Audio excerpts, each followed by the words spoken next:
think it's Mustafa's first amateur fight. What advice do you give to the lads from your gym when it's their first time? One of the most biggest things is just making sure you're breathing. You start warm up and breathe. In the fight, you breathe. You get into a clinch exchange. Have a little bit of focus on your breath. Everyone has grand expectations of what they're going to do mentally. They think they're going to do this, going to do that. Where you really, it's purely autopilot, purely reactive as soon as you step in. It's easy to like burn yourself up, hold your breath. Whereas you just want to get that breath going. I don't want to say be relaxed, because people say, oh, be relaxed, enjoying there. But someone's trying to take your head off. You need that right kind of sharpness. You just need to make sure you're breathing. Nice, nice. Start countering that a little bit more. Nice. And tight move. You ready to scramble? Up, lovely. Just use energy. Hit his body. Hit his body. Keep stuffing that head. Get that foot to the floor. Breathe, knee, breathe. Nice. Combination body shot. Tap. Fast shots, fast. Hey, breathe. Right. Nice. Nice. Nice. Nice. Triangle. Triangle. Nothing crazy. Nice.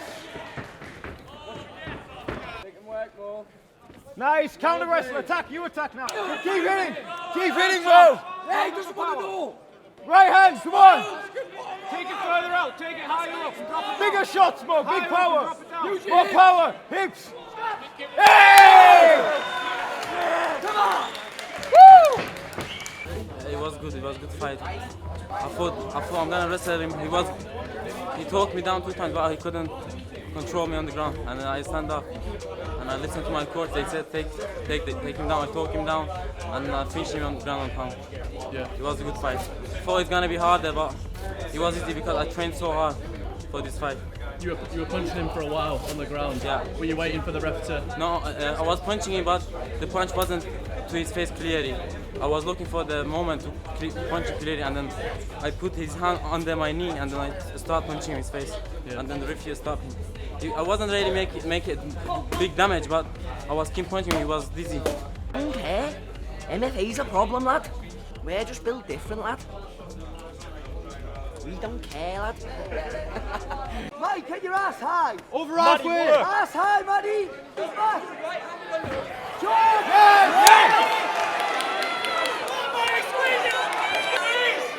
Yeah. Keep going. Squeeze your knees. Body triangle. It's under the neck. It's under the neck. Keep squeezing. It's under the neck, Matty. Keep going. He's struggling.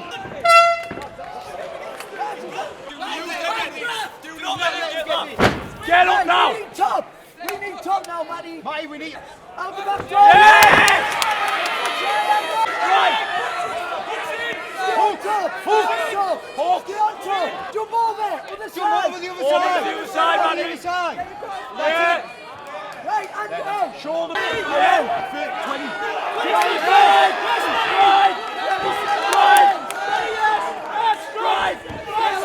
In the blue corner, Matty Cross. Feel great. For my first fight, it was a good fight. Fucking mint fight. Evenly matched, that's why I wanted something hard. Yeah. I just said he was better than him. Well, that's what Harder he than needs. it looks. Hard fight. How close did you feel you were to getting that rear naked choke in the second round at the I end? don't know how he wasn't out of it. That was seconds away from him. He was seconds away from going on. So my arms just filled up with lactic too much, I just couldn't finish it. Good fight though. Tough guy.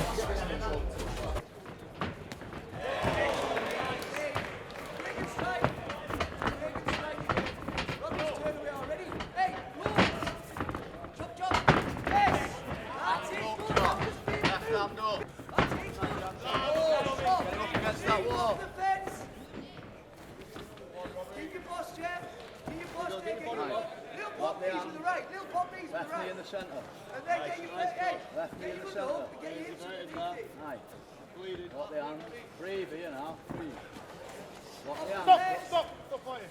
I feel good, but no, well, I didn't want to win that way at all. Obviously, I've caused the win. It wouldn't have been spewing if it weren't for me, but at the end of the day, he was doing well, he was winning the round, and shit happens, doesn't it? I do feel for him, and I wish him all the best, but I'm happy to have won, yeah, of course. Did you know what happened at the end now? Yeah, so as I've hit him, I've uppercutted him, and he's spewed it, it's gone up and come out of his nasal passage, so he couldn't really breathe. Doctors call it off.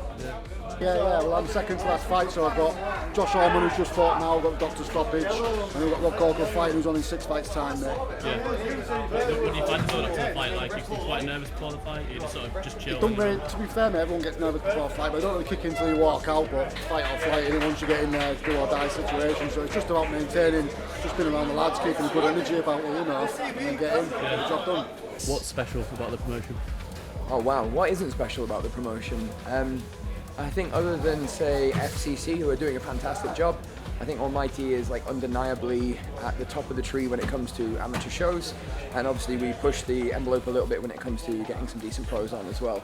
I think a lot of guys who are going to have really, really bright futures come through Almighty. And I think another thing that makes us, I wouldn't say unique, but certainly is a standard that we adhere to, is to make sure that all of the fights really, really deliver.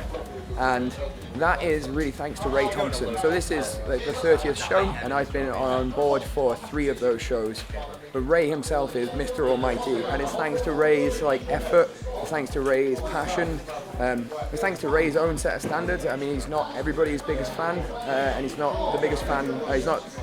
Start again with that one. He's not always been like the favourite person of the other people, but what he has got is this real drive to make sure that MMA is growing and that it's represented fairly as a sport, which is kind of mental when you think about it, because the sport's only 25 years old. What attracted me to Almighty, and this is a little story that I'm quite happy to share, which was maybe Almighty 6. I went to Ray and said, you know, if I sell over 30 tickets, will you give me a £10 ticket deal? Because everybody in the country did £5 ticket deals at that time. And Ray came back to me and said, yep, no problem, I'll do you a £10 ticket deal if you sell over 30 tickets. There was a miscommunication from my side, where I thought that, like, if I get over 30, all of the tickets would be a £10 ticket deal. However, when we sat down together, Ray was like, oh, that's not how we were going to do it. And I was like, oh, okay, never mind. And he's like, but you know what, mate? Yeah, here you go. And he gave me the extra for no reason. And for him, I know that the shows were starting to generate, but like for me, that meant everything. At the time, like, I was an aspiring martial artist, and it's not always easy to make a living in that particular space. So I never forgot that, and I always thought that was actually an incredible gesture from somebody who didn't have to. He could have just not done that. So that always stuck with me as Ray being one of the good guys. And when I first spoke to Ray in terms of coming on for Almighty, because it's something I approached him about, it was something that made me realise actually that the reason that Almighty has got to this side is pretty much entirely just because of Ray's passion. And so when it came to me being able to implement some real business underpinnings to this place, now all of a sudden we are going to have what I think is going to be the best show in the country. I mean, obviously Cage Warriors, but forget about that level. And so I couldn't be happier. Fantastic business partner, 30 shows, growing all the time. Yeah, mate, very happy champion.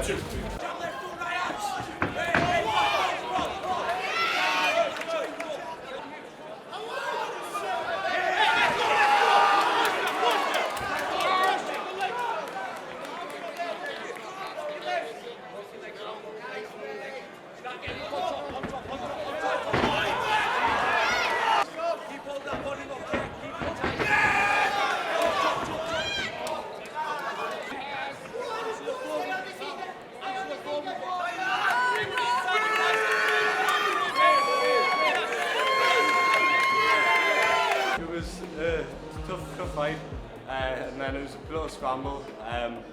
Ended up coming up from bottom, I think, the mount, and then landed a few strikes, I think, and ended up in the arm triangle. There was a bit of a scramble at one point. It looked like you caught in the I was caught in a triangle, but I've been doing a lot of triangle defense. Obviously, we know this guy's good at off his back. He likes to play jiu-jitsu, so focusing on being safe in the open guard. So been doing triangle escapes and all sorts of stuff. So pretty much trying to be bulletproof from that area. Yeah. It looked like you transitioned into an armbar. Was there any threat there? No, not the armbar, just the triangle. I know, just get my feet across the centre and keep me on foot, and I'll be alright. How's that feel now, getting that win?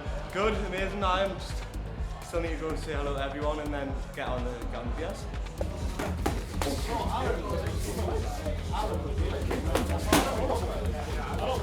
I'd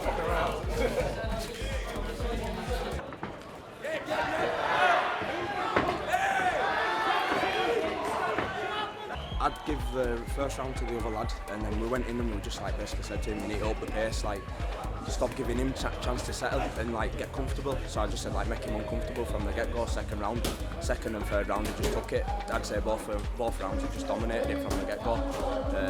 Good win for him. That lad's a really experienced kid from a good gym as well, so good win for us tonight. Were you encouraging him to go for the takedown as well? No, he shot in the second round, and then in the third round we were just like, how's he feeling strength-wise? So we were like, pick him apart on the feet again, get him uncomfortable with your feints, and then just take him down when you're ready. But I thought we were gonna like keep on striking, but he's good all round, Jamal Layman. No matter where the fight goes, he's unbelievable. So we were confident wherever the fight went. All three judges in favour of your winner. In the red corner, Jamal Rajan.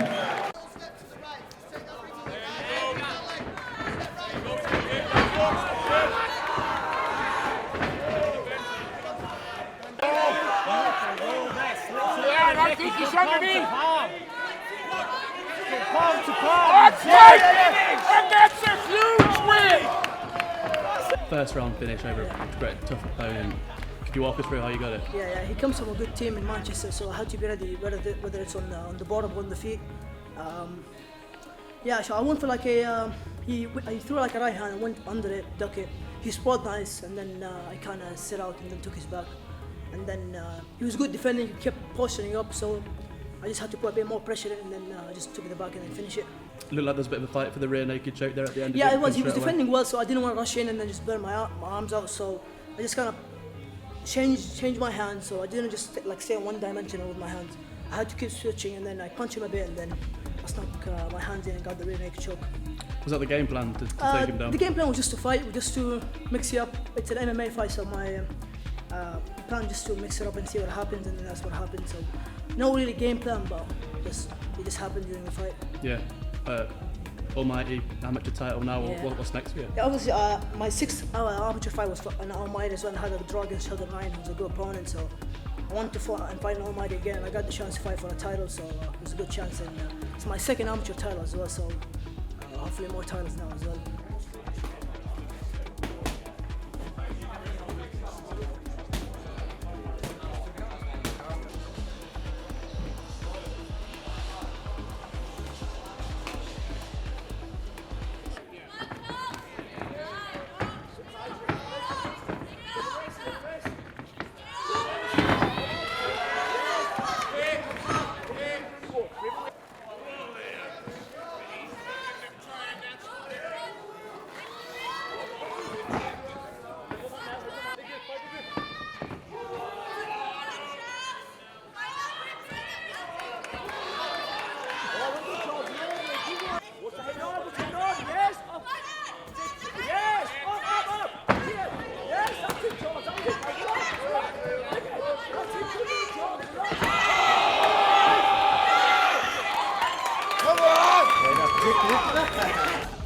I said body kick. He hit me with a nice one as well. That was sharp as fuck. I was like, fuck me. He snapped it. When I ran past him and I went like that, you know when you hit someone it feels like boom. I was like, oh, he's gonna be fucking strong. I couldn't be in a better pro debut. Like getting on a bad position like that. Yeah, and I'd had to fucking fight then. Like it was closer. When you feel him locking up that rear naked choke on you and you're in the body triangle, what's going through your head at that point? I was just, like at first I was like, okay, this isn't a great position but I can defend. But he just felt strong, and then he was just like, I know my mind was going like I was thinking I'm going to have to tap here soon or I'm going to go out. And then I just, like last ditch, stripped his hand, and as soon as I stripped his hand, I was like, he's going to be like, mentally I knew that I was going to break him a little bit. And when I started getting up, and I got up and went up to the feet, and I was like, no, I could just see that he was like, fuck, that was my chance. And because I went head kick first, I knew the body would be there, and then, but I was surprised when he went down that quick, to be fair, but I must have just got the spot. Yeah. That sounds daft, but when you got back to your feet, was the liver, was that a target you were aiming for, or was it? The body, like, if I'm going that left kick in an open stance like southpaw or orthodox, I'll go for that liver, but like, the liver's like different on each person. Do you know what I mean? But obviously just got it clean that time. Yeah. Yeah. Obviously, good start to your MMA career. How are you feeling about it? Your pro debut? Oh, it's good. Look, I didn't want to fight someone that wasn't good. And obviously I'd never had an MMA fight before, so to be able to go through that adversity with a strong grappler, get me in his probably strongest position, I defended it and I could get it back to my range and then finish it clinically. Like it couldn't have got, like, maybe to someone that doesn't know what it takes to get to the next level, that's not a good pro debut because I got into a bad position. But knowing that that's what you need to keep on pushing, like, it couldn't have been better having to go through that. Yeah, and the type of opponent as well, obviously being a grappler, like you're saying, challenging yourself in that way. Yeah. Like it's like that classic MMA matchup, isn't it? Like grappler versus striker. But obviously now we're developing where everyone's got a bit of skills, different skills. But yeah, I think most people are going to try and grapple with me. And if it's striking, like they want to stay on the feet, and that's going to be good for it as well. Mr. Paul Crosby calls a stop to the fight. Nicola and your winner by guillotine, Jordan Jumbo O'Neill. Please show your appreciation for Joe Ambler. Just stay as calm as possible. Let him walk on the shots. Which he did. I thought I caught him well with a left hook at the very start, shooting a wee bit, so he went straight to the wrestling. And up against the cage, I felt comfortable. I didn't think he was even looking for a takedown. I thought he was just stalling to get his brain back again a bit. And then I felt the guillotine a couple of times, didn't go for it, but when I felt slipping, I thought I'll jump on dead here. I thought it was tight enough, so before he got too slippy, You're confident you locked your arms together? Yeah, you could pull guard. High elbows tight even before I jumped on it. And whenever I jumped in, it didn't take long. It was just, the tap was moving quick. So yeah. Yep. I'm happy. That's the start of it now. So let's keep our career going now, and a big year coming this year. What's next for you now, mate? Hopefully a big show. I want to get a big show. I should have been in Cage Warriors last year. Injury happened, but I would have Cage Warriors, KSW, Brave, something like that there. Something big.